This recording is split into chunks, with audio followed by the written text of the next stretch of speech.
जय महाराष्ट्र मंडळी. दिल्ली येथे काही दिवसापूर्वीच विधानसभा निवडणुका पार पडल्या. तब्बल 27 वर्षांनंतर दिल्ली येथे भाजप पक्षाने बाजी मारली. अरविंद केजरीवाल यांचा आम आदमी ह्या पक्षाचा पराभव झाला.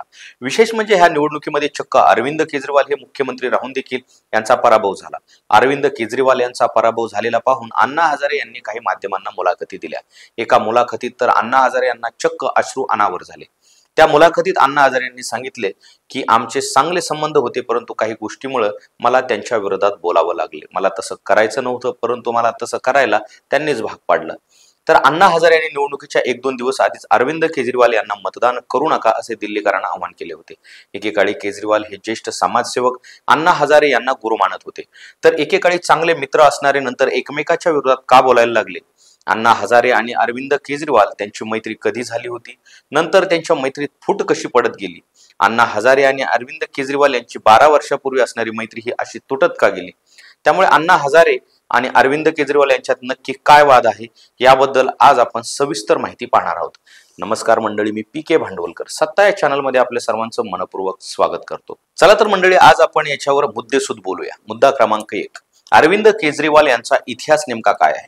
तर अरविंद केजरीवाल यांचा जन्म 16 ऑगस्ट 1968 रोजी हरियाणातील सिवानी जिल्ह्यातील खेडा या गावात झाला होता. गोविंद राम आणि गीता देवी हे त्यांचे आई वडील आहेत. त्यांचे वडील एक इलेक्ट्रिकल इंजिनियर होते. त्यांचे प्राथमिक शिक्षण हिसार येथे कॅम्पस स्कूलमध्ये आणि नंतर सोनपतीमधील होली चाइल्ड शाळेत झाले. ते 1985 मध्ये IIT परीक्षा उत्तीर्ण झाले. मेकॅनिकल इंजिनिअरिंग मध्ये त्यांनी IIT खडगपूर येथे पदवी संपादन केली. 1989 मध्ये केजरीवाल जमशेदपूर येथे टाटा स्टील मध्ये रुजू झाले. 1992 मध्ये प्रशासकीय सेवे परीक्षेसाठी त्यांनी टाटा स्टीलला रामराम ठोकला. 1995 मध्ये अरविंद केजरीवाल केंद्रात लोकसेवा आयोगाची परीक्षा उत्तीर्ण झाले. त्यांची भारतीय महसूल सेवेसाठी IRS पदी निवड झाली. त्यांनी आयकर विभागात सहाय्यक आयुक्त म्हणून काम पाहिले. त्यानंतर त्यांनी उच्च शिक्षणासाठी ब्रेक घेण्याचा निर्णय घेतला. 2002 मध्ये नोकरीत रुजू झाले. त्यानंतर काही दिवसांनी त्यांनी 18 महिने विनावेतन सुट्टीसाठी अर्ज केला. ही सुट्टी मंजूर झाली. 2006 मध्ये अरविंद केजरीवाल यांनी नवी दिल्लीतील संयुक्त आयकर आयुक्त पदाचा राजीनामा दिला. 2011 मध्ये केजरीवाल यांनी नोकरीतील नियमानुसार त्यांच्याकडील थकीत 9,27,787 रुपये सरकार दरबारी जमा केले. मुद्दा क्रमांक 2, अरविंद केजरीवाल अण्णा हजारे यांच्या संपर्कात कसे आले? 2011 मध्ये अरविंद केजरीवाल हे सामाजिक कार्यकर्ते अण्णा हजारे यांच्या संपर्कात आले. 2011 मध्ये अण्णा हजारे यांनी भ्रष्टाचार विरोधी आंदोलन चालू केले होते. अण्णा हजारे यांनी आंदोलन दिल्लीत जाऊन केले होते. या आंदोलनादरम्यान अण्णा हजारे आणि अरविंद केजरीवाल यांच्यात चांगला संपर्क निर्माण झाला. त्यांना लोकपाल कायद्यासाठी इंडिया अगेन्स्ट करप्शन ग्रुपची IAC स्थापना केली. 16 ऑगस्ट पासून ते दिल्लीत रामलीला मैदानात अण्णा हजारे यांच्यासह उपोषणाला बसले. हे आंदोलन 28 ऑगस्ट पर्यंत चालले. त्यावेळी या आंदोलनात किरण बेदी, कुमार विश्वास, संजय सिंह आणि मनीष सिसोदिया यांनी महत्वाची भूमिका निभावली. अरविंद केजरीवाल हे या आंदोलनाचा अण्णा हजारे यांच्या नंतरचा मुख्य चेहरा ठरले.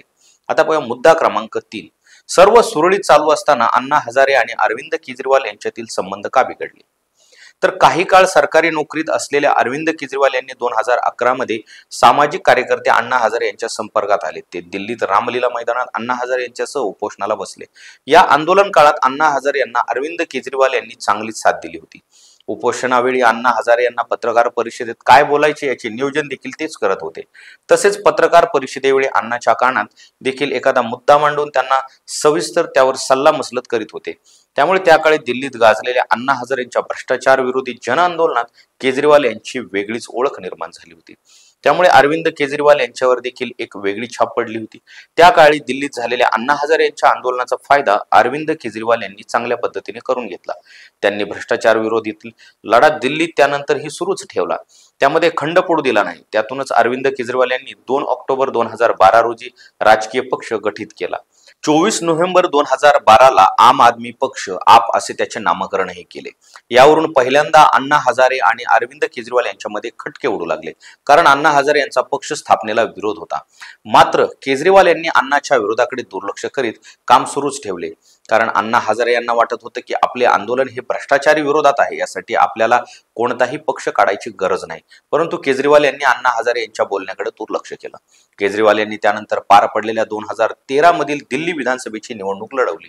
त्याला देखील अण्णा हजारे यांनी विरोध दर्शवला होता. त्यावेळी अण्णा हजारे यांनी आपले नाव आणि फोटो वापरण्यावर केजरीवाल यांना बंदी घातली होती.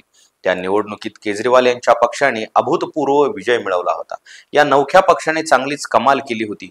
त्यांनी काँग्रेसच्या तत्कालीन मुख्यमंत्री शीला दीक्षित यांचा देखील पराभव केला. त्यावेळी अरविंद केजरीवाल हे मुख्यमंत्री झाले. त्यावेळी असे बोलले गेले की काँग्रेसनेच त्यांना बाहेरून पाठिंबा दिल्याने केजरीवाल हे मुख्यमंत्री झाले. त्यानंतर 2 वर्षातच काँग्रेसने सरकारचा पाठिंबा काढून घेतला.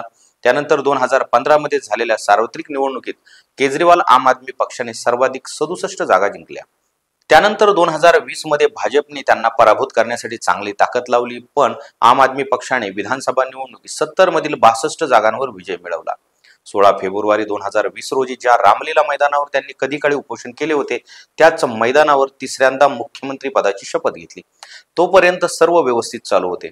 परंतु अरविंद केजरीवाल तिसऱ्यांदा मुख्यमंत्री झाल्यानंतर मद्य धोरण खुले केल्याने अण्णा हजारे यांना या मद्य धोरणास स्पष्टपणे विरोध केला होता. मुळात अण्णा हजारे हे गांधीवादी विचारांचे होते. नवी दिल्लीतील त्यांचा शिष्य केजरीवाल हे दारूचे दुकाने वाटतात हे समजताच त्यांचा संताप अनावर झाला. अण्णा हजारे यांनी याबाबत केजरीवाल यांना 4 पत्र पाठवली होती. त्यांनी या मद्य धोरणास उघडपणे विरोध केला होता. मात्र त्या काळी केजरीवाल यांनी अण्णांच्या पत्राकडे दुर्लक्ष केलं. या पत्राचे उत्तर सुद्धा त्यांनी दिले नव्हते. त्यामुळे पूर्वीपासून बिघडलेल्या संबंधात आणखी भर पडली. मुख्यमंत्री केजरीवाल त्यानंतर 4 कोटी रुपये किमतीच्या बंगल्यामध्ये राहायला जाताच अण्णा हजारे यांनी परत एकदा पत्र पाठवून निषेध व्यक्त केला. मात्र त्याकडेही त्यांनी दुर्लक्ष केले होते. त्यानंतर नवी दिल्लीचे उपमुख्यमंत्री सिसोदिया यांना मद्य घोटाळा प्रकरणी प्रथम अटक झाली. त्यावेळी देखील अण्णा हजारे यांनी पुन्हा केजरीवाल यांच्याशी पत्रव्यवहार करून मद्य धोरण रद्द करा अशी मागणी केली. परंतु आपच्या मंत्र्यावर या मद्य परवानाधारकाचा प्रचंड दबाव असल्याने मद्य धोरण पुढे तसेच सुरू राहिले. दरम्यान अण्णा हजारे मुख्यमंत्री केजरीवाल त्यांच्या पत्राला दाद देत नसल्याचे लक्षात येताच नवी दिल्लीच्या राज्यपालांनाही पत्र पाठवून लक्ष वेधले.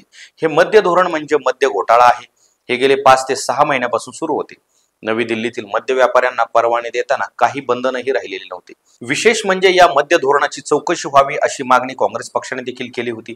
या प्रकरणात सक्त वसुली संचालनालयाने केजरीवाल यांच्या विरुद्ध 9 वेळा समन्स बजावले. आपचा जन्मच मुळी भ्रष्टाचार विरोधासाठी झाला होता.